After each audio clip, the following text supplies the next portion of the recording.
2025 ના જાન્યુઆરી મહિના પછી પણ જો તમે સતત આઈપીઓ કોઈ પણ આઈપીઓ ફિલઅપ કરી રહ્યા હોય અને જો તમને એમાં અલોટમેન્ટ મળ્યું હોય તો કદાચ તમારે નુકસાનીનો સામનો પણ કરવો પડ્યો હશે. એનું રીઝન આ વિડીયોમાં આપણે વાત કરવાની છે અને અહીંયા એક ડેટા તમને જૂના વિડીયોમાં મારા જ વિડીયોમાં જોવા મળી રહ્યો છે કે 2024 ના જે આઈપીઓ હતા ટોટલ 328 આઈપીઓ હતા ને એમાંથી મેઇન બોર્ડના 83 ને એસએમઈ ના 245 આઈપીઓ હતા, જેમાં પ્રોફિટ વાળા આઈપીઓ ની એક કેપેસિટી ચેક કરો.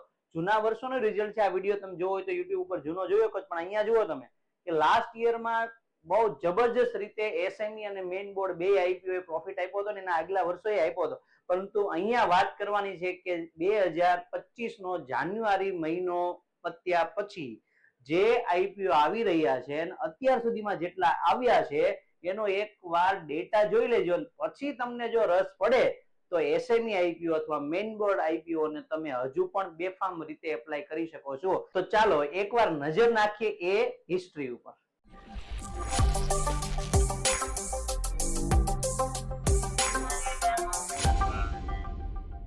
નમસ્કાર મિત્રો, હું છું Bhavesh Gondaliya. Stocks of YouTube channel ની અંદર આપ સૌનું હાર્દિક સ્વાગત છે. માહિતીની શરૂઆત કરતા પહેલા જો હજુ સુધી સ્ટોક્સ ઓફ યુટ્યુબ ચેનલ તમે સબસ્ક્રાઇબ ન કરી હોય તો અવનવા વિડીયો તમને પહેલા મળે એટલે સબસ્ક્રાઇબ પણ કરી લેજો અને નોટિફિકેશન બટન પણ ઓન કરી લેજો. તો અહીંયા આપણે છેલ્લા કેટલાક આઈપીઓ જે હમણાં જ આપણે રિસેન્ટલી ક્લોઝ થયા હોય, જેને આઈપીઓ ભર્યા હોય એનો ડેટા એકવાર ચેક કરીએ કે કઈ રીતનો માહોલ છે.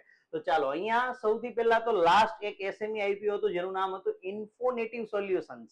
8 એપ્રિલે એમનું લિસ્ટિંગ હતું, પણ અહીંયા એક ડેટા જુઓ તો કે લિસ્ટિંગના પ્રથમ દિવસે એ જે પણ ભાવ હતો ત્યાંથી 20% માઇનસમાં ખુલે છે, એટલે લિસ્ટિંગ લોસ આપે છે પહેલા દિવસે અને આઈપીઓ ને 4 ગણી પબ્લિકનો અંદાજ લગાવી શકો એટલાય ભર્યો હતો. તો જરૂર એ વ્યક્તિઓને બધાને લોસનો સામનો કરવો પડ્યો હશે ને. એકવાર આમ ડાયરેક્ટલી બધી જ વસ્તુઓ સમય ન બગડે એના માટે જોઈએ તો છેલ્લા બીજા 3 આઈપીઓ કે જેની અંદર લિસ્ટિંગ ગેઇન નોર્મલ હતો, જુઓ 3 થી 3.5% હતો. અહીંયા તો નો પ્રોફિટ નો લોસ જેવી કન્ડિશન હતી. અહીંયા માઇનોર એટલે આને પણ નો પ્રોફિટ નો લોસ કહેવાય. પણ એક શ્રી અહિંસા નેચરલ્સ નો આઈપીઓ એસએમઈ આઈપીઓ હતું જેનું લિસ્ટિંગ 2 એપ્રિલ હતું, જેમને 18% નો લિસ્ટિંગ ગેઇન આપેલો હતો. મિત્રો હજુ પણ તમને જણાવું, તમે આઈપીઓ જયારે આવતા હોય, એસએમઈ હોય મેઇન બોર્ડ હોય, તમને ન આઈડિયા આવતો કે હારો લિસ્ટિંગ વખતે ગેઇન આપશે કે લોસ આપશે કે ભવિષ્યમાં આ શેરનું શું થશે, તો તમારે પેલા માર્કેટ વિશે સ્ટડી જરૂર કરવું જોઈએ, કંપની અને એના શેર વિશે જરૂર સ્ટડી કરવું જોઈએ. ખાસ કરીને તો આઈપીઓ ની દુનિયાને ભણવી જોઈએ. તો તમે ઘરે બેઠા ભણવા માંગતા હોય તો ડિસ્ક્રિપ્શન બોક્સની અંદર આપણી સ્ટોક્સ હબની એપ્લિકેશનની લિંક આપેલી છે, ડાઉનલોડ કરીને એમાં જોજો કેટલા બધા કોર્સ છે ને એમાં આઈપીઓ નો પણ એક નાનકડો કોર્સ છે અને ભણવાથી આ બધો આઈડિયા અગાઉથી પણ આવી શકે છે. તો એપ્લિકેશન ડાઉનલોડ કરી અને એમાં ભણવાનું ભૂલતા નહીં. તો છેલ્લા 5 જ આઈપીઓ ને આપણે હજી જોયા ને તો એમાં જુઓ તો એક 20% લોસ તો સામે 20% આસપાસ. તો એને જે લોકો રેગ્યુલર ફિલઅપ કરતા હોય તો આ બેને કાઢી નાખો. એક લોસ પહેલા દિવસે સેલ બી કરી દેતા હોય તો પહેલા દિવસે 20% પ્રોફિટ લીધો ને આમાં લોસ એટલે કાંઈ મળ્યું ન હોય ને અંતે 3-4% બીજામાં આપણને મળ્યા હોય. ઓર આગળ જોઈએ, એના પહેલાનો એક આઈપીઓ તો એટીસી એનર્જી, તો એમને લગભગ 10% જેવો લોસ આપ્યો હતો. તો આ ઇન્કમ તો એની સામે કાંઈ ન કહેવાય. ઓવરઓલ બધા જ વ્યક્તિઓ જે આઈપીઓ લો એપ્લાય કરતા હોય અને લાગે તો ને એમાંય તે આવા આઈપીઓ લાગ્યા હોય ને આ નો લાગ્યા હોય તો અંતે તો ખાલી લોસ જ ભાગમાં આવ્યો હોય, પ્રોફિટ તો આવ્યો જ ના હોય. તો આ રીતે એટીસી નો પણ 10%. ત્યાર પછી લિસ્ટિંગ ગેઇન ની વાત કરીએ તો બીજા 3 આઈપીઓ છે. જુઓ આ એપ્રિલ મહિનાની અંદર વાત કરીએ તો એપ્રિલ મહિનાની 1 તારીખ થી 1, 2 અને આ 3 આઈપીઓ એવા છે જેને બધાય ભેગા મળીને 25% આસપાસ પ્રોફિટ આપ્યો. તો સામે બીજા 4-5 આઈપીઓ એપ્રિલ મહિનામાં એવા છે કે જેમણે 20% અને 10% એટલે ટોટલ 30% જેવો લોસ આપ્યો. એટલે ઓવરઓલ લોસનું પ્રમાણ એપ્રિલ મહિનામાં વધારે રહ્યું. આની પેલા માર્ચ મહિનાની વાત કરીએ તો માર્ચ મહિનાની શરૂઆત અહીંથી 28 માર્ચ તો રેપિડ ફ્લીટ મેનેજમેન્ટ કંપનીથી ચાલુઆત કરીએ તો નોર્મલ નો પ્રોફિટ નો લોસ. આ ત્રણેય આઈપીઓ ની એવી સ્થિતિ છે. ત્યાર પછી 20% લોસ સાથે ખુલ્લો આઈપીઓ 24 માર્ચે પરદીપ પરિવહન. આ આઈપીઓ 20% પહેલા દિવસે લોસ આપેલો હતો. ત્યાર પછી divine Hira no profit no loss. Super iron no profit no loss condition. PDP shipping project 20% જેવો લોસ આપેલો હતો લિસ્ટિંગ વખતે. જુઓ તો અગેન માર્ચ મહિનાની અંદર આઈડિયા તમને આવતો હશે, અગેન લોસ નું પ્રમાણ વધારે રહ્યું ને આ બધા આઈપીઓ જેમાં લગભગ મેઇન બોર્ડ હજી કોઈ નથી, બધા જ આઈપીઓ જોઈએ એસએમઈ આઈપીઓ છે. ત્યાર પછી જોઈએ અહીંયા NAPS ગ્લોબલ તો જુઓ 2-3 આઈપીઓ 20-20%, 10-10% લોસ આપ્યા બાદ એક આઈપીઓ આવ્યો જેને NAPS global India 20% listing gain આપેલો હતો. 11 માર્ચના રોજ એમનું લિસ્ટિંગ થયેલું. ત્યારબાદ વાત કરીએ આપણે બાલાજી ફોસ્ફેટ્સ લિમિટેડે 7% જેવો લિસ્ટિંગ ગેઇન આપ્યો હતો. ત્યાર પછી જુઓ તો જે માર્ચની શરૂઆત થઈ બહુ જ ખરાબ, આમ હતું ફાઇનાન્શિયલ યરનું એન્ડિંગ, એમાં છેલ્લો મહિનો માર્ચ, પણ માર્ચની શરૂઆત બહુ આઈપીઓ ની દુનિયા માટે બહુ ખરાબ રહી. શું કામ?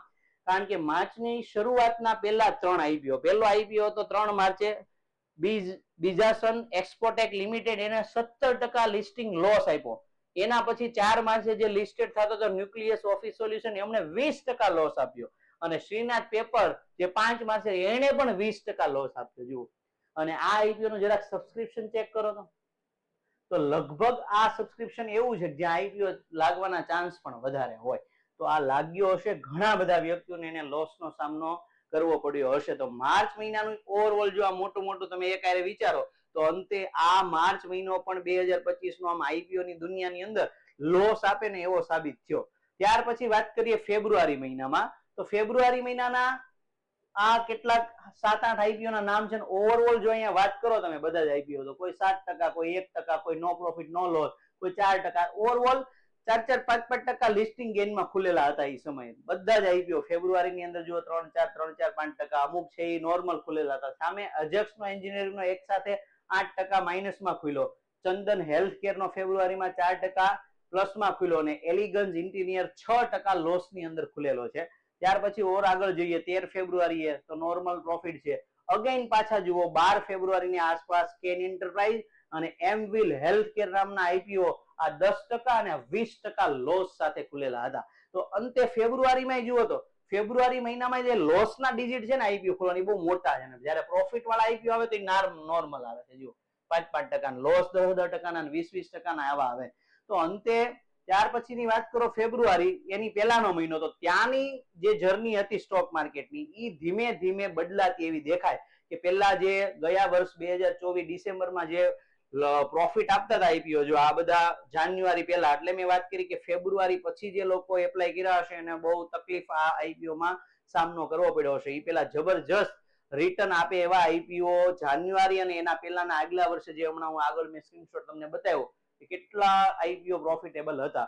તો અંતે જો વાત કરીએ તો આ બધું જે રિઝલ્ટ એવું કહેવા માંગે છે કે 2025 નો ફેબ્રુઆરી મહિનો જ્યારથી ચાલુ થયો ત્યાર પછીથી આજ સુધી જેટલા પણ આઈપીઓ આવ્યા છે એમાં આપ્યો છે માઇનર, અમુક આઈપીઓ એ પ્રોફિટ આપ્યો છે, બાકી મોટા ભાગના આઈપીઓ લોસ આપી રહ્યા છે. તો આવા સમયની અંદર તમે હજુ પણ કન્ટિન્યુટી આઈપીઓ ભરવામાં રાખી છે કે બધા આઈપીઓ ભરો છો કે રિસર્ચ કરીને જે પ્રોફિટ આપે એવા હોય એવા જ ભરો છો? કમેન્ટ બોક્સની અંદર કમેન્ટ કરવાનું ભૂલતા નહીં. અને આ વિડીયો એવા વ્યક્તિઓ સાથે શેર જરૂર કરજો કે હજુ પણ એ લોકો આવી હિસ્ટ્રી જોયા વગર કોઈ પણ આઈપીઓ આવે ને એપ્લાય કરી જ દેતા હોય, તો આ હિસ્ટ્રીને જોયા પછી એ પણ સાવધાની રાખશે આઈપીઓ એપ્લાય કરવામાં, એને લોસ થતો પણ અટકી શકે છે. આવા અવનવા વિડીયો અને માહિતી રેગ્યુલર મળી રહે એ માટે યુટ્યુબ ચેનલને ફોલો કરવાનું, સબસ્ક્રાઇબ કરવાનું પણ ભૂલતા નહીં. ફરી મળીશું નવા કન્ટેન્ટ, નવા વિડીયો, નવી માહિતી સાથે. ત્યાં સુધી આવજો. Thank you.